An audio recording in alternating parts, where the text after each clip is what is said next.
ఇప్పుడు పవన్ గారు సార్ ఎన్నికలు జరగటానికి ముందు మాట్లాడేటువంటి మాటలు మనం అందరికీ తెలుసాయి. ఎన్నికలు అయిపోయిన వెంటనే మాట్లాడినటువంటి మాటలు మనకు తెలుసు. సార్ 7 నెలల తర్వాత లోకేష్ గారి నోటి నుంచి ఆ విధమైనటువంటి పదజాలం బయటికి రావడం అనేటువంటిది ఒక నెగిటివ్, ఒక వ్యతిరేకమైనటువంటి సందేశాన్ని ఇచ్చిందనేది మాత్రం నేను స్పష్టంగా చెప్పదలుచుకున్నాను. సార్ పరిస్థితిని బాగు చేయడానికి చేసేటువంటి ప్రయత్నాలు వేరు. ఆ చేసేటువంటి ప్రయత్నంలో తిరిగి మళ్ళా జగన్మోహన్ రెడ్డి గారు అధికారానికి రారనే గ్యారంటీ ఏమిటి అని అడుగుతున్నారు అనే మాట లోకేష్ గారి నుంచి వచ్చిందంటే జగన్మోహన్ రెడ్డి గారి మీద ఉన్నటువంటి ఆయన మళ్ళా తిరిగి స్ట్రైక్ చేయొచ్చు, దాడి చేయొచ్చు, అధికారానికి రావచ్చు అనేటువంటి ఒక ఎలిమెంట్ అందులో కనిపిస్తా ఉంది. రెండోది, వీళ్ళు తిరిగి దాన్ని తట్టుకోలేరనేటువంటి ఒక సందేహం కూడా దీనిలో కనిపిస్తా ఉందనేది స్పష్టం.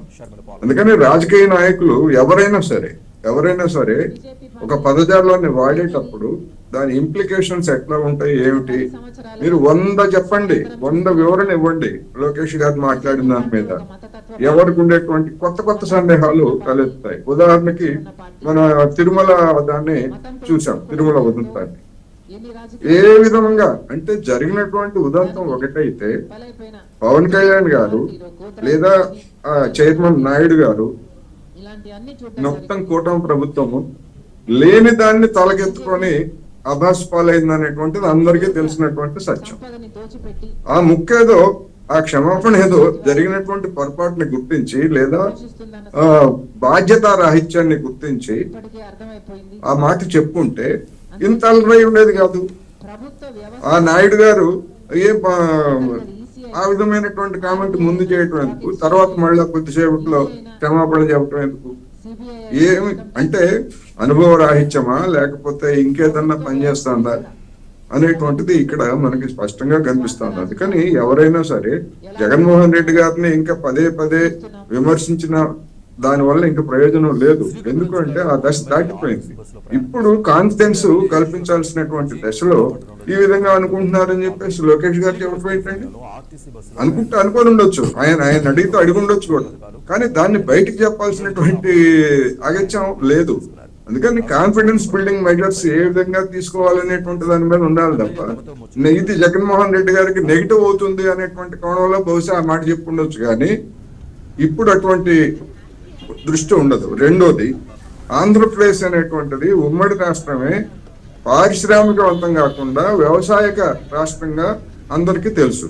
హైదరాబాద్ వంటి మహానగరంలో పరిశ్రమలు, కేంద్ర పరిశ్రమలు ఎన్ని ఉన్నప్పటికీ మొత్తంగా చూసినప్పుడు వ్యవసాయ రంగం అనేటువంటిది. ఇప్పుడు హైదరాబాద్ లేకపోయిన తర్వాత కంప్లీట్ గా వ్యవసాయం, వైజాగ్ ఉన్నది లేదని అనట్లేదు, కానీ కంప్లీట్ గా వ్యవసాయ ప్రధానమైనటువంటి రాష్ట్రంగా ఉన్న తర్వాత మొత్తం మీరు చూడండి, గడిచినటువంటి 30-40 సంవత్సరాల్లో వ్యవసాయక రాష్ట్రాలుగా ఉన్నటువంటి వ్యవసాయక రాష్ట్రాలుగానే ఉన్నాయి. పరిశ్రమల్లో ముందున్నటువంటి రాష్ట్రాలు అవి మరింతగా పరిశ్రమలు పొందాయి. ఇప్పుడు మధ్యప్రదేశ్ ఉంది, మరి బీజేపీ అక్కడ సుస్థిరమైనటువంటి పాలన అందించింది, 2 ఇంజన్ల పాలన అందించింది.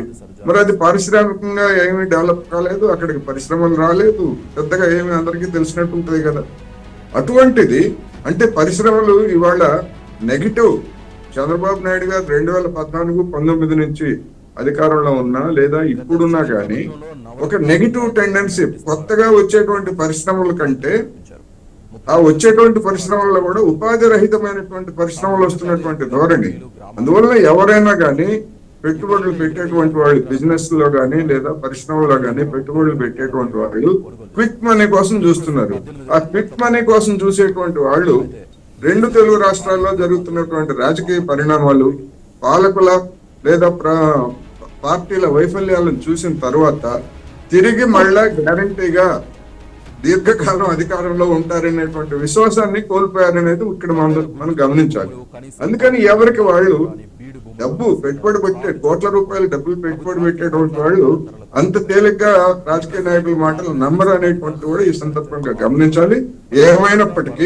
ఏమైనప్పటికీ అప్పుడే ఏదో అయిపోయిందనో లేకపోతే ఇంకోటనో నేనైతే చెప్పలేదు, కానీ ఈ విధమైనటువంటి కామెంట్స్ జగన్మోహన్ రెడ్డి గారి మీద స్కోర్ చేద్దాం అనేటువంటి ఆ ఎత్తుగడతో గాని లేదా పొరపాటున కానీ ఇట్లా మాట్లాడితే మాత్రం అది నెగిటివ్ గానే దారి తీస్తుంది అనేది